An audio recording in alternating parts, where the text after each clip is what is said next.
Hello, everyone. Welcome back to the podcast.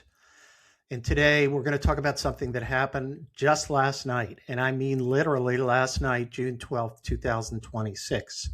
One of the most significant AI governance events we have seen in the United States. And I want to be transparent with you at the outset. This episode involves Anthropic, the company that makes Claude AI model that we all use or may use in some respect.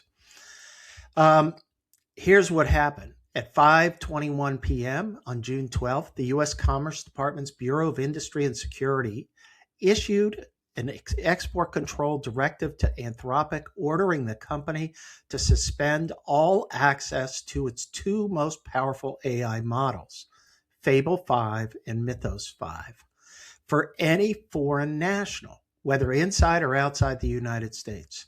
The directive specifically included Anthropic's own foreign national employees.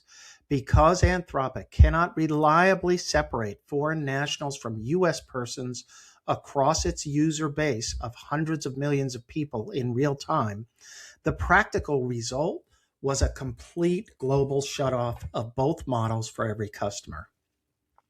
So let me boil that down in plain language. This government directive from BIS issued late Friday evening with no advance process, no specific findings shared with the companies, and no meaningful opportunity to contest the action before it took effect, forced one of the world's leading AI companies to pull its most capable products offline for the entire world, not just foreign users, everybody.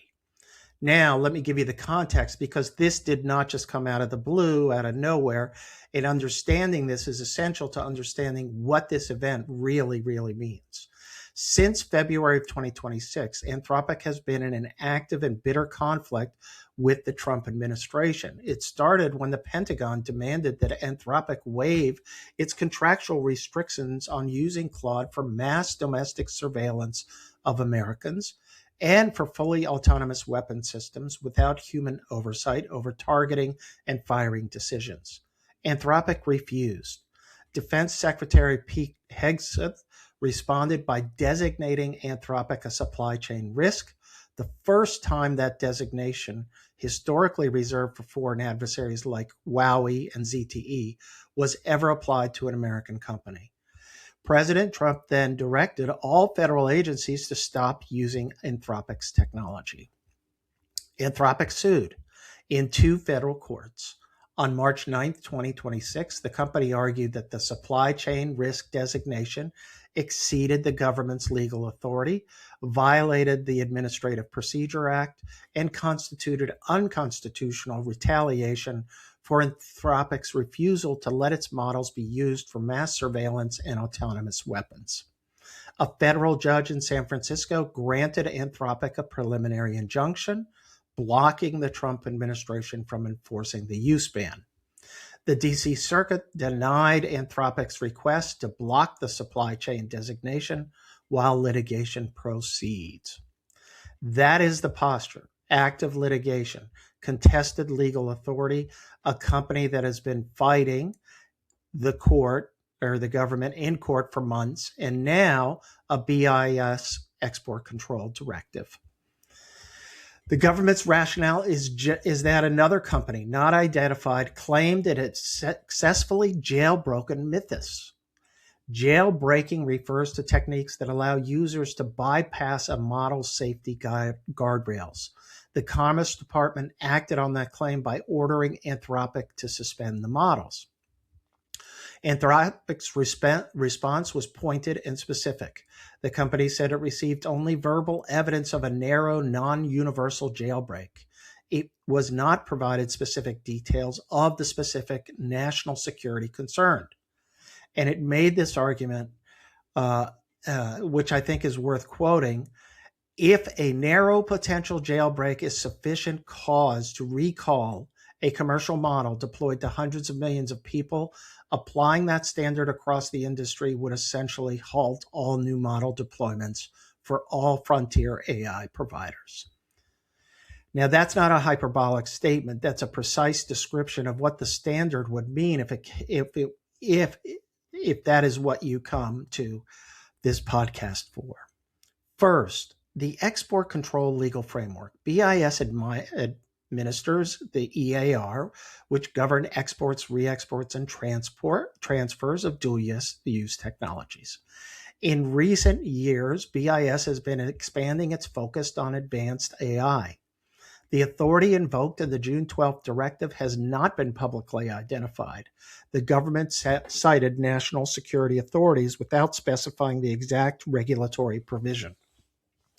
The scope of BIS's authority over AI model access is not fully defined. This is contested legal terrain, and this should be interesting to see once it gets resolved in the courts, how the courts come out on that. Second, the compliance implications for companies that use AI.